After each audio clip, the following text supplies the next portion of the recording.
শুনলেন তো চালের ঘটনা।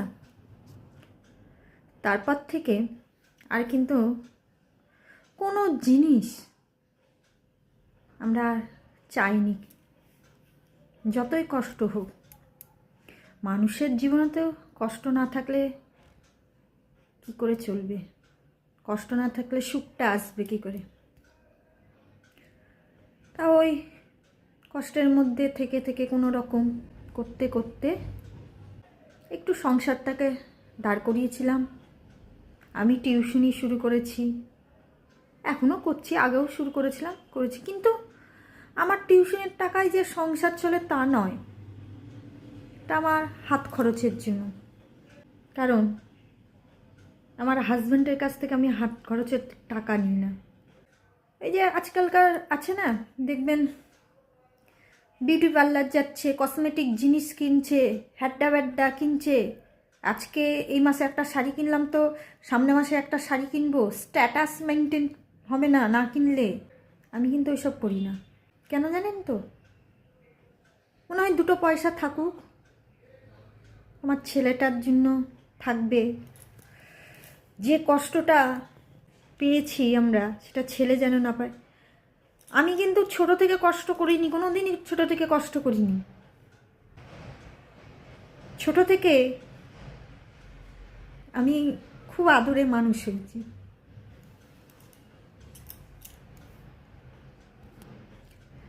সে বলে না, সোনার চামচ মুখে দিয়ে জন্ম, ওই রকম আমার। খুব যে হাইফাই স্ট্যান্ডার্ড ফ্যামিলি, খুব কোটিপতি সেরকম নয়, কিন্তু আমি একটা মধ্যবিত্ত ঘরেরই মেয়ে। কিন্তু একটা কোটিপতি ঘরের মেয়ে যেভাবে বড় হয় সোনার চামচ মুখে দিয়ে, আমার কিন্তু সেই টাইপেই আমার জন্ম, এবং ছোট থেকে আমি সেই টাইপেই মানুষ হয়েছি। আমি ছোট সবার, আমার উপরে আরও 3 জন আছে, 3 বোন, 1 দাদা। তার মধ্যে আমি ছোট, আমার উপরে আরও 2টো দিদি আছে, দাদা আছে। তাহলে চিন্তা করুন আমি কি আদরে আমি মানুষ হয়েছি। অভাব কি সেটা আমি কিন্তু কখনোই বুঝিনি, আমাকে বুঝতে দেয়নি। কে দেয়নি? আমার বাবা, আমার মা।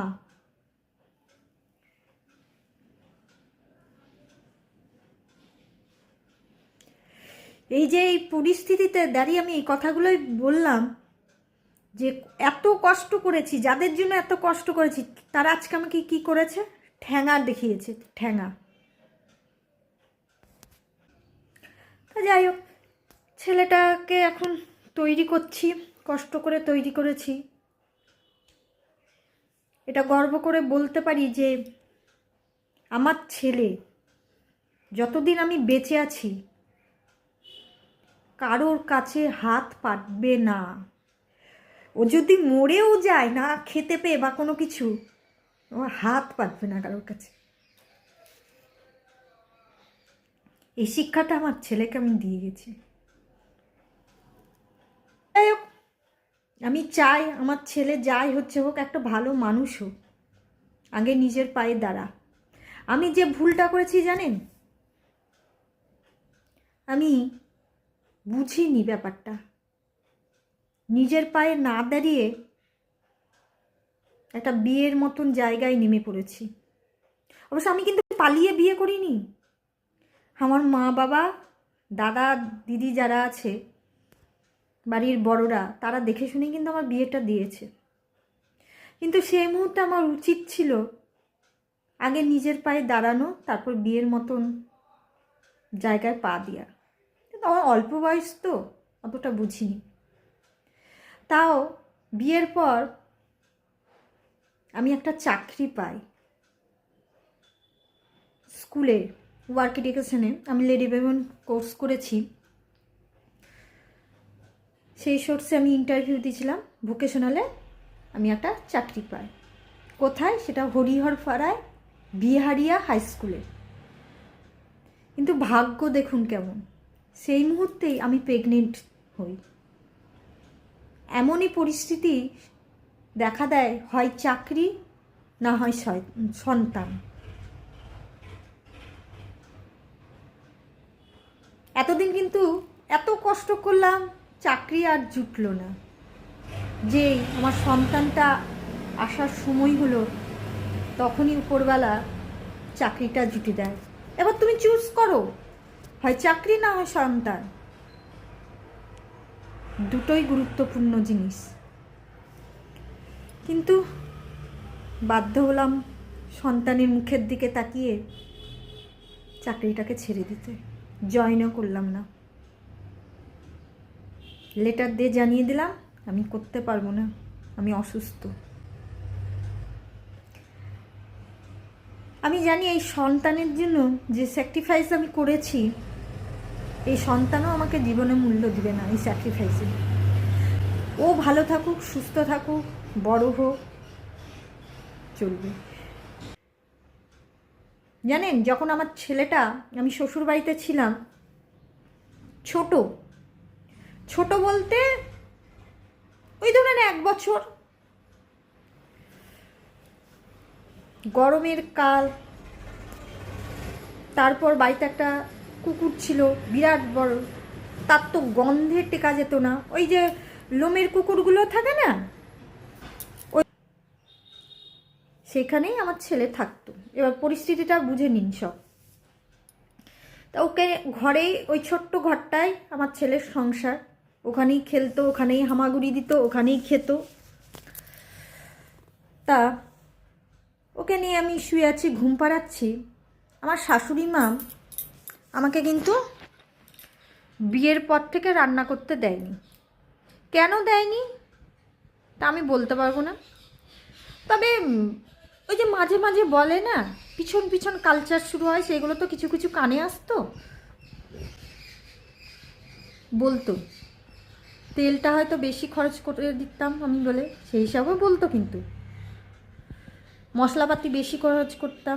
নিজের মনেই নিজেই খেটে যেতেন।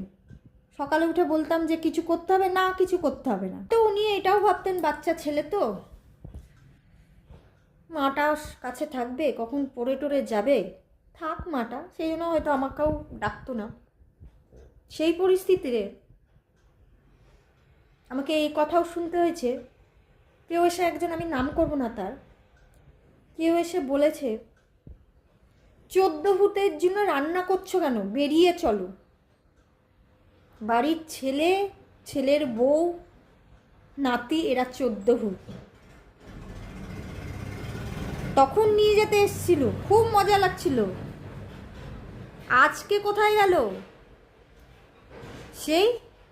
আজকে 14 ভূতের হাত থেকে বাঁচানোর জন্য ছুটে এসেছিল, বের করে দেওয়ার জন্য। আজকে কোথায় গেল সেই মানুষটা?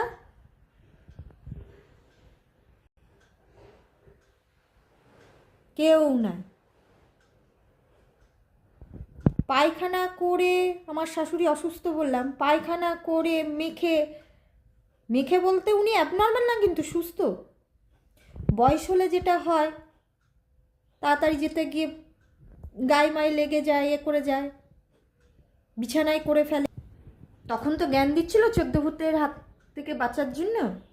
আজকে কই, মানুষটা যখন ওই নোংরা মেখে বসে থাকছে, নোংরায় কষ্ট পাচ্ছে, তাকে পরিষ্কার করতে তো কই এলাম না। এই যে আমার বাড়ি একটা বললাম না, অল্প জায়গায় এবং ফাঁকা জায়গায়, কোনো মানুষ নাই। আমার শাশুড়ি মা হচ্ছেন একটু কথা বলতে ভালোবাসেন। থাকে না যে বয়স্ক মানুষগুলো 4-5 জনের জন্য বসবে, এর কথা শুনবে, ওর কথা শুনবে, তোমার বাড়িতে কী হলো কী হলো, আগেকার মানুষগুলো থাকে কিন্তু বেশিরভাগই গল্প করতে ভালোবাসে। সেটা আমার বাড়িতে পাই না। কই, তাদের তো এখন ইচ্ছা হয় না যে আমি নিয়ে যাই 2 দিনের জন্য। তখন ইচ্ছা করছিল 14 ভূতের হাত থেকে বাঁচানোর জন্য না। আজকে যে এই বাচ্চাটা কষ্ট পাচ্ছে ঠান্ডার মেঝেতে শুয়ে, কোনোদিন কেউ খোঁজ নিয়েছে কি করে এই যে ঠান্ডাটা কাটছে ওদের? তা খোঁজ নিবে কেন? 14 ভূত না আমরা, ভূতদের আবার কষ্ট হয় নাকি?